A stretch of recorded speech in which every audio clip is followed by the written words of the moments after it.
लोंदे jewellers, Shivshankar Ayurvedic clinic, उदय piles hospital. नमस्कार, मैं आंचल Lokhande. Maharashtra TV 24 के खबर दोपहर में आपका स्वागत है और नजर डालते हैं नागपुर की कुछ महत्वपूर्ण खबरों पर। और अब खबर नागपुर एयरपोर्ट से, जहां तस्करी का एक और बड़ा मामला सामने आया है। नागपुर एयरपोर्ट पर 3.36 किलोग्राम सोने के साथ अंतर्राष्ट्रीय तस्कर को पकड़ा गया है। बरामद सोने की कीमत 1.60 करोड़ रुपए आंकी गई। खास बात यह है कि इस बार भी सोना पेस्ट अर्थात तरल पदार्थ यानी लुगदी के स्वरूप में लाया गया और तस्कर इसे पैंट में छुपाया था। इससे पहले भी इसी तरह सोना तस्करी के मामले उजागर होते रहे हैं। पकड़े गए आरोपी का नाम एक खान बताया गया। सीमा शुल्क विभाग नागपुर इस प्रकरण की जांच कर रही है। मंगलवार को सुबह कतर एयरवेज के दोहा विमान से आए यात्री एनसीबी अर्थात नारकोटिक्स कंट्रोल ब्यूरो के अफसरों की मदद से पकड़ा गया। आरोपी के जींस पैंट के भीतर 7 छोटे सफेद पैकेट सावधानी से सिले हुए पाए गए। प्रत्येक पैकेट के सुनहरे रंग का अर्ध तरल पेस्ट बरामद किया गया। एनसीबी मुंबई के IRS जोनल निदेशक अमित ढवाटे ने कार्रवाई की जानकारी साझा की। नागपुर में कच्चे सोने के कारोबार करने वाले कुछ व्यापारी सोना तस्करों से संपर्क में हैं। अब कारोबारियों से इस प्रकरण के आरोपी के कनेक्शन का राज खोलने का प्रयास जांच अधिकारी कर रहे हैं। बताया जा रहा है कि अंतर्राष्ट्रीय सोना तस्करी में आरोपी एक खान के एक मात्र मोहरा है। वह तो यह भी नहीं जानता कि वह कितने का सोना लेकर आया था। आरोपियों के बारे में जानकारी मिली है कि वह वर्क परमिट आधारित कुशल मजदूर है। पेशे से इलेक्ट्रीशियन है। मुल्तान राजस्थान का रहने वाला है। 3 साल से सऊदी अरब में रह रहा था। वहां वह एक कंपनी में कार्य कर रहा था। मंगलवार को सीपी अमितेश कुमार ने गौ तस्करों के साथ साठगांठ रखने वाले 8 कर्मचारियों को निलंबित कर दिया। किसी न किसी तरीके से ये लोग गौ तस्करों और गोमांस बेचने वालों को सहयोग कर रहे थे। इसके अलावा थाने से 1 कर्मचारी और 4 अधिकारियों का तबादला किया गया। 2 अधिकारियों का तबादला विशेष शाखा में किया गया है, जबकि 2 परिवीक्षाधीन सब इंस्पेक्टरों को सदर और सीताबर्डी थाने में भेजा गया है। दोनों फिलहाल प्रोबेशन पर होने के कारण उन्हें थाने में नियुक्ति दी गई। सीपी की इस कार्रवाई पर भी अब सवाल या निशान खड़े हो रहे हैं। वो इसलिए क्योंकि सीपी द्वारा कर्मचारियों और अधिकारियों के साथ भेदभाव की बू आने लगी है। कार्रवाई में कर्मियों का निलंबन और अधिकारियों के मात्र तबादला कर उन पर छूटमूट कार्रवाई का दिखावा किया गया और कर्मचारियों के साथ सौतेला व्यवहार किया गया है। इस संबंध की पुलिस कर्मचारियों की नाराजगी अब सामने आ रही है। यशोधरा नगर थाना क्षेत्र में गौ तस्करों और कसाईयों के आपराधिक गतिविधियों से महाराष्ट्र टीवी 24 ने पुलिस को अवगत कराया था और इसके खिलाफ कार्रवाई की खबर महाराष्ट्र टीवी 24 ने प्रसारित भी की थी। इसके बाद क्राइम ब्रांच यूनिट 5 के 4 अधिकारी समेत 21 कर्मचारियों को सीपी अमितेश कुमार ने हेडक्वार्टर भेज दिया था। वहीं क्राइम ब्रांच के साथ सीपी ने यशोधरा नगर के थानेदार का भी तबादला कर दिया था, लेकिन थाने में तैनात खुफिया डीबी और बीट मार्शल को इन अवैध कत्तलखानों की जानकारी न होने पर आश्चर्य व्यक्त किया जा रहा है। बता दें कि यशोधरा नगर थाने में राजेश नामक कर्मचारी गौ तस्करों से वसूली कर रहा था। आश्चर्य की बात यह है कि सीपी की फटकार के बाद भी न तो यशोधरा नगर पुलिस गौ तस्करों पर कार्रवाई कर रही थी और न ही क्राइम ब्रांच। इन अवैध धंधों की वजह से परिसर में क्राइम भी बढ़ रहा था, इसलिए सीपी ने उन्हें कार्रवाई करने के निर्देश दिए। बावजूद इसके अधिकारी कर्मचारी हरकत में नहीं आए। इसका खामियाजा कुछ ऐसे लोगों को भुगतना पड़ रहा है जिनका गौ तस्करों से कोई लेना देना नहीं था। सबसे ज्यादा नाराजगी थाने में कार्यरत बीट मार्शल को लेकर है। बीट मार्शल का काम ही दिन भर परिसर में पेट्रोलिंग करके खुफिया जानकारी जमा करना है। राज्य में राजनीतिक वातावरण को लेकर मुख्यमंत्री एकनाथ शिंदे के पुत्र व लोकसभा सदस्य श्रीकांत शिंदे ने कहा कि विपक्ष केवल झूठ फैलाने का प्रयास कर रहा है। उन्होंने कहा कि राज्य में लोगों की पसंद की सरकार सत्ता में है। मुख्यमंत्री राज्य भर ध्यान दे रहे हैं, कोई भी क्षेत्र विकास से वंचित नहीं रह पाएगा। सत्ता संघ का रिजल्ट हमारे पक्ष में आएगा। शिंदे ने वर्धा मार्ग स्थित होटल में पत्रकारों से चर्चा की। इससे पहले उन्होंने भंडारा जिले के पौनी में विकास कार्यों का भूमि पूजन किया।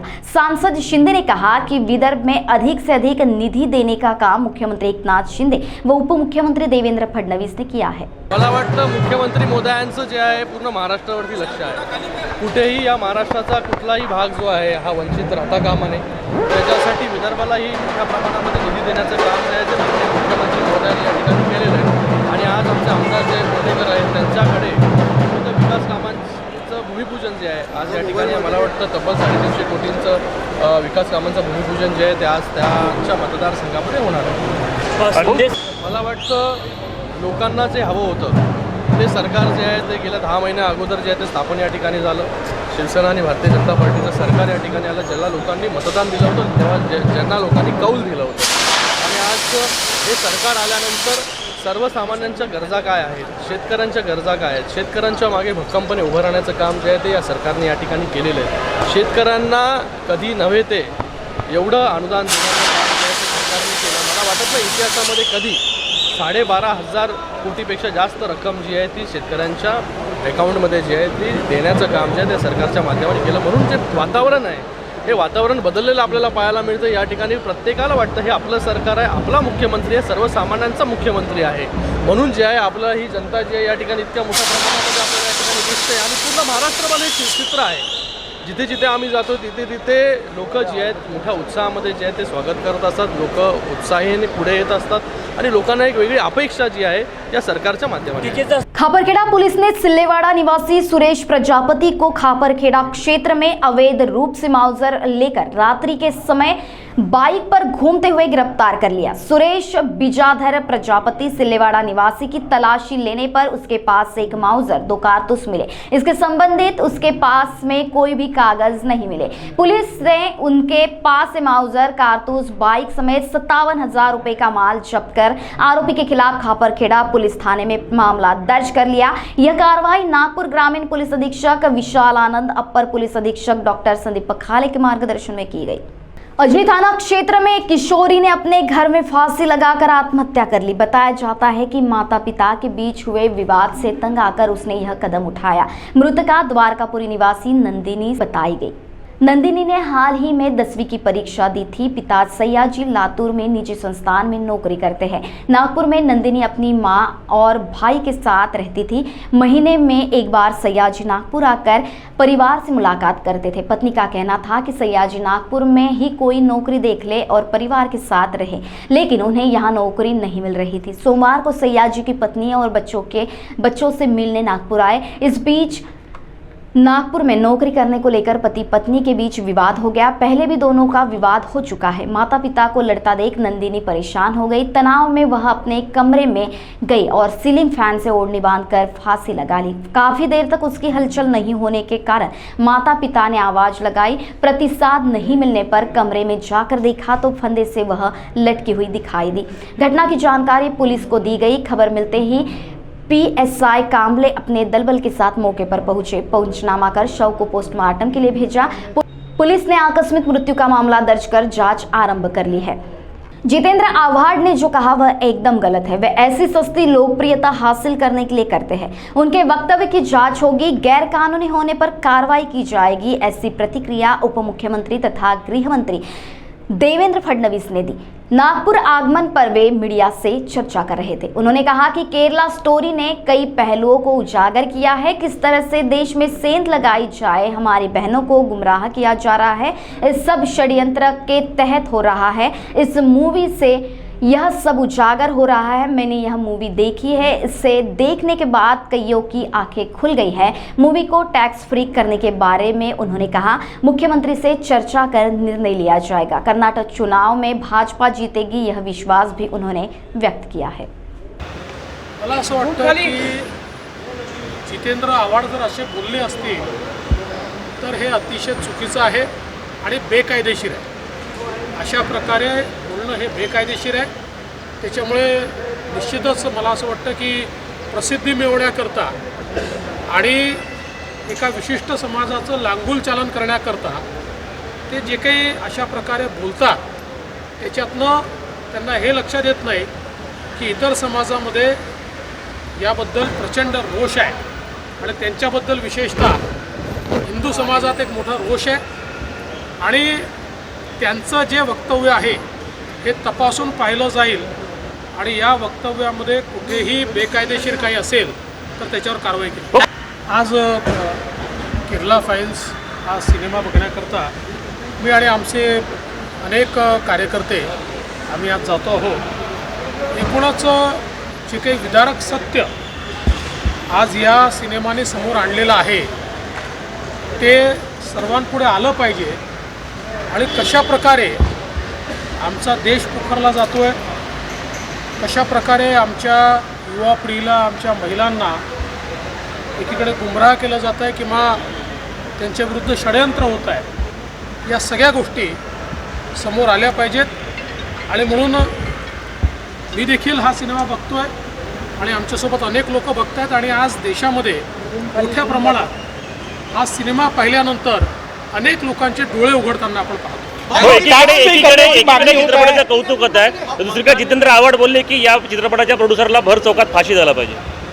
मला असं वाटतं की जितेंद्र आव्हाड जर असे बोलले असतील तर हे अतिशय चुकीचं आहे आणि बेकायदेशीर आहे. अशा प्रकारे बोलणं हे बेकायदेशीर आहे. त्याच्यामुळे निश्चितच मला असं वाटतं की प्रसिद्धी मिळवण्याकरता आणि एका विशिष्ट समाजाचं लांगुल चालन करण्याकरता ते जे काही अशा प्रकारे बोलतात त्याच्यातनं त्यांना हे लक्षात येत नाही की इतर समाजामध्ये याबद्दल प्रचंड रोष आहे आणि त्यांच्याबद्दल विशेषतः हिंदू समाजात एक मोठा रोष आहे आणि त्यांचं जे वक्तव्य आहे हे तपासून पाहिलं जाईल आणि या वक्तव्यामध्ये कुठेही बेकायदेशीर काही असेल तर त्याच्यावर कारवाई केली. मला असं वाटतं की कर्नाटकमध्ये आता लोकांनी मन बनवलेलं आहे आणि भारतीय जनता पक्षाच्या पाठीशी कर्नाटक उभं राहील हा मला विश्वास है. भाव हिंदी में बताइए केरला फाइल आपको देखने जा रहे हैं क्या और इसी के साथ खबर दोपहर में वक्त हो चला है यही रुकने का. देश दुनिया की ताज़ा खबरों के लिए देखते रहिए महाराष्ट्र टीवी 24. नमस्कार. जर तुम्हाला निसर्गरम्य वातावरणाचा आनंद घ्यायचा असेल आणि काही क्षण आपल्या परिवारातील सदस्य किंवा मित्रांसोबत निवांतात घालवायची असेल तर आमच्या श्यामलीला ॲग्रो टुरिझम अँड रिसॉर्टला नक्की भेट द्या. अगदी माफक दरात फक्त 700 रुपयात तुम्ही तुमचा दिवस आनंदात घालवू शकता. प्रति व्यक्ती तुम्हाला 700 रुपये प्रमाणे Shyamlila agro tourism and resort कडून वैशिष्ट्यपूर्ण सेवा मिळेल.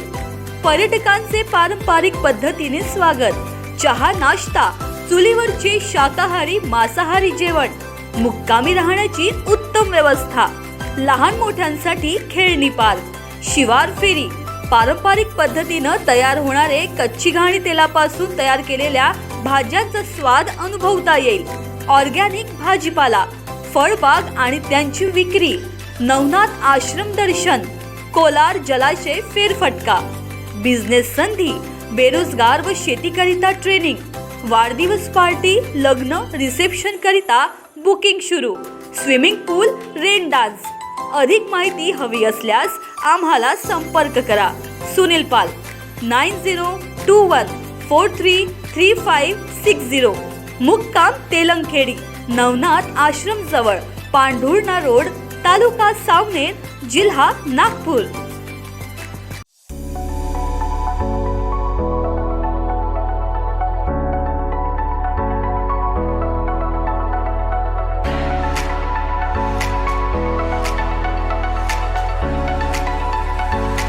इस शादी सीजन पर सचिन लाइफस्टाइल आपके लिए लेकर आया है शादी के लिए कपड़ों की भरपूर वैरायटी.